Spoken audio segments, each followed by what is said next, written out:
자, 이제 네 번째 환상은 사탄의 송사 사건을 다루고 있는데, 송사는 실패로 돌아가고 오히려 좌충수가 되는 내용을 다루고 있습니다. 1절, 여호와께서 이것을 내게 보여주셨다. 대제사장 여호수아가 여호와의 천사 앞에 서 있고 사탄이 여호수아의 오른쪽에 서서 여호수아를 고소하고 있었다. 마치 법정을 연상케 합니다. 여호수아가 천사 앞에 서 있다라는 것은 천사가 재판장의 자리에 앉아 있음을 의미합니다. 구약에서 천사는 하나님을 상징을 합니다. 자, 한편 사탄은 여호수아의 오른쪽에 서서 여호수아를 고소하고 있습니다. 그러니까 기소를 한 거죠. 검사석에 서 있는 것입니다. 당연히 기소를 했으니까 여호수아의 그 죄악에 대해서 낱낱이 밝히려고 서 있는 것입니다. 자, 사탄이 변호석에 서 있지 않고 왜 기소하는 검사석에 서 있겠습니까? 사탄이 우리를 변호한 거 봤어요? 사탄은요, 늘 기소하는, 참소한다 그러죠. 사탄이 무슨 검사석에 서가지고 무슨 정의를 실현하기 위해서 이 땅 가운데 공의가 세워져야 되겠다는 거룩한 일념으로 그렇게 서 있습니까? 결코 그렇지 않습니다. 사탄은 우리를 하나님 앞에 고소할 때 가장 고소해요. 이것들이 사탄입니다. 그래서 성경에서는 사탄을 참소하는 자로 표현하고, 그래서 사탄이 그 게임도 그런 게임 있지만 디아블로잖아요. 디아블로. 이게 마귀 사탄을 뜻하는 겁니다. 디아블로. 참소하는 자라는 의미예요. 갈라놓는다. 하나님과 우리 사이를 갈라놓는다 하는 의미가 디아블로라는 의미입니다. 사탄의 역할이 바로 이런 역할이에요. 사탄은 그래서 우리와 절대로 섞일 수 없는 존재입니다. 우리를 못 잡아먹어서 안달인 우는 사자인 것이 바로 사탄임을 늘 기억하게 되시기를 축원드려요. 그리고 내 안에 수군거림이 있는지 사탄의 요소들이죠. 출처도 없는 말을 자꾸 하고 싶은 마음이 들지는 않는지, 퍼뜨리고 싶은 욕심, 미워하고 싶은 욕심이 있는지 잘 살펴봐서 사탄과 짝하는 마음을 물리치시기를 주님의 이름으로 또한 축원을 드립니다. 자, 그런데 1절에 보니까 이렇게 고소당하는 여호수아의 신분이 나와 있어요. 뭐라고 나와 있습니까? 대제사장이라는 것입니다. 이 말은 이스라엘을 상징합니다. 이스라엘. 2절에 말씀해 보니까 여호와께서 사탄에게 말씀하셨다. 사탄아, 나 여호와가 너를 꾸짖는다. 예루살렘을 선택하신 여호와가 너를 꾸짖는다. 자, 먼저 대제사장 여호수아, 그러니까 이스라엘은 사실 고소당할 만한 죄를 지은 공동체가 맞아요. 당연히 고소를 당해야 됩니다. 우리도 마찬가지입니다. 우리도 각자 제 길로 갔잖아요. 이른 양처럼. 우리도 마찬가지로 죄가 있는 것입니다. 그런데 오늘 하나님께서 죄 있는 여호수아를 꾸짖는 것이 아니라 죄 있는 여호수아를 고소하는 사탄을 꾸짖고 있다는 사실이라는 거죠. 여러분, 우리가 부모가 아무리 아이가 큰 죄를 지어도 옆집 아저씨가 회초리 드는 것 용납합니까? 턱 깨고 앉아가지고 아이, 시원찮게 때리면 내가 나섭니다. 그런 부모 봤어요? 절대 그렇지 않죠. 근데 그 자식이 깨끗해서 그렇습니까?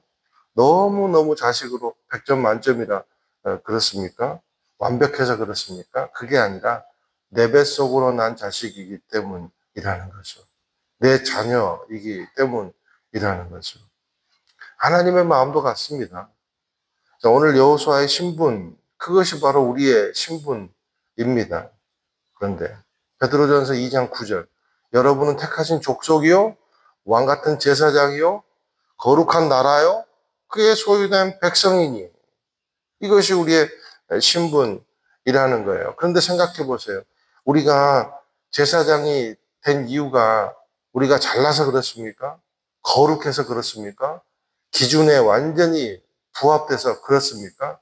그게 아니라 이 구약의 시대 때도요.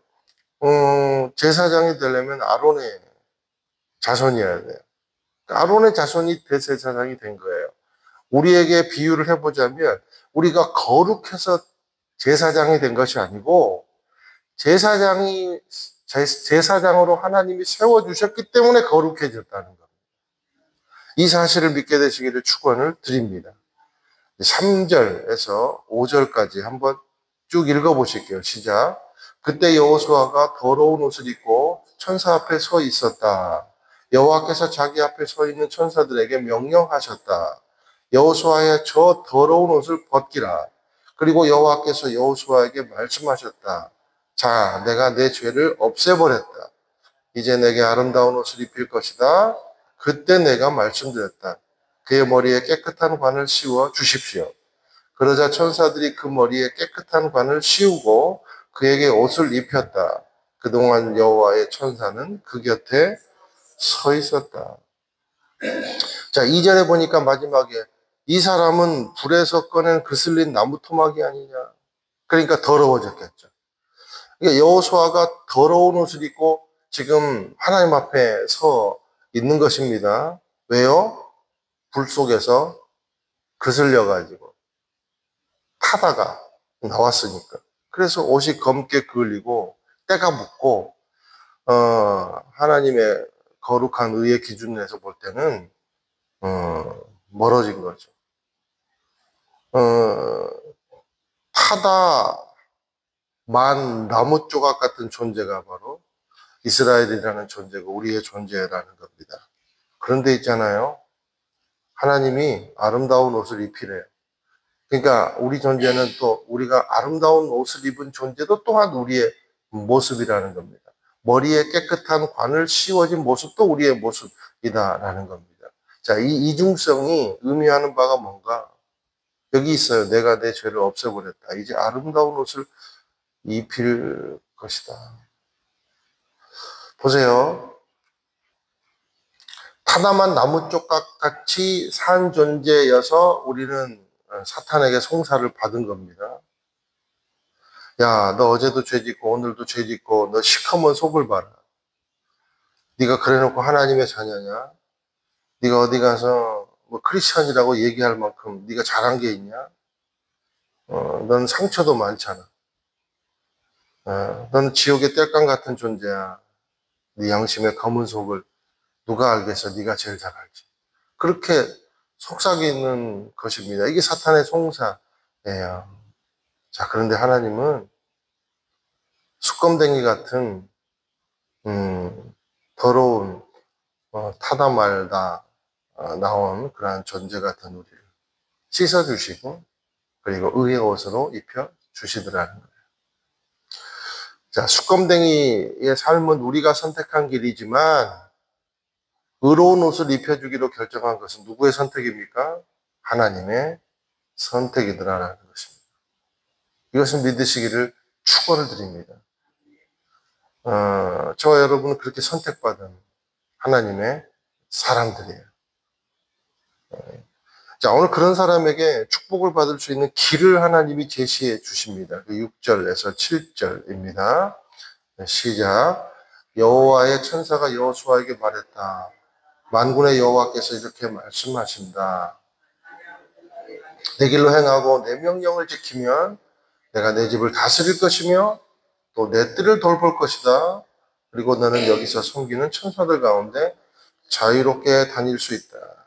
하나님께서 우리를 씻겨주시고 말씀하시는 그 말씀이 있다는 겁니다. 그냥 씻고 끝나는 게 아니라는 거예요. 이 수검댕이 같은 너희들을 내가 불 속에서 꺼내줬다. 너희들의 인생에서 새로운 비전을 이제 제시해 주겠다. 이제 세상의 길이 아니라 하나님의 길을 선택하라. 그리고 내 명령을 따라라. 세상에서 지지 말고 세상을 이기는 존재가 된다면 내가 내 집을 다스려 줄 것이다. 내 지경이 뜰 만큼 넓어질 것이다. 하나님의 능력을, 보호하심을, 자유를 마음껏 누리는 그런 존재가 되게 해줄 것이다. 이게 하나님의 약속이다 라는 것입니다. 자, 이것이 하나님의 은혜를 알고 그 은혜로 살려고 하는 자들에게 주시는 하나님의 선포라는 것입니다. 이것을 믿게 되시기를 축원드려요. 우리가 씻은 바 됐다면 주님 안에서 정말 주님의 길을 걸어가고 나는 죽고 예수로 사는 그런 인생을 살 때 하나님께서 우리의 삶을 복의 복으로 채워주실 줄로 믿습니다. 죄에서 자유한 사람답게 살게 될 줄로 믿습니다. 새로운 지경을 보게 될 줄로 믿습니다. 자, 이것을 가능하기 위해서 하나님은 오늘 누구를 보내주십니까? 8절입니다. 시작. 대제사장 여호수아야, 그리고 여호수아 앞에 앉은 여호수아의 동료들아, 잘 들으라. 너희는 앞으로 생길 일에 표가 될 사람들이다. 보라, 내가 순이라 부르는 내 종을 보내겠다. 할렐루야. 예수님을 상징합니다. 순이라 부르는 내 종을 보내겠다. 저와 여러분을 향한 가장 강한 하나님의 약속이 뭡니까? 예수 그리스도다라는 겁니다. 그러므로 예수 그리스도를 배제하고 예수 그리스도를 빼고 우리가 다른 어떤 복을 받을 것을 기대하면 안 돼요. 우리가 자유함의 길을 얻을 것을 기대하면 안 돼요. 왜냐하면 하나님이 우리에게 주신 가장 확실하고 강한 약속이 예수님이기 때문입니다. 그러므로 이 모든 축복이 우리의 삶의 현실이 되는 길이 있습니다. 그것은 뭐냐면 약속 붙잡는 것. 그 약속은 누구입니까? 그 약속은 어떤 언어가 아니에요. 존재예요. 그 누구예요? 예수님이라는 겁니다. 오늘도 예수님 붙잡고 예수님과 함께 거함으로 하나님이 주신 축복을 누리는 제사장적 삶을 살게 되시기를 예수님의 이름으로 축원을 드립니다.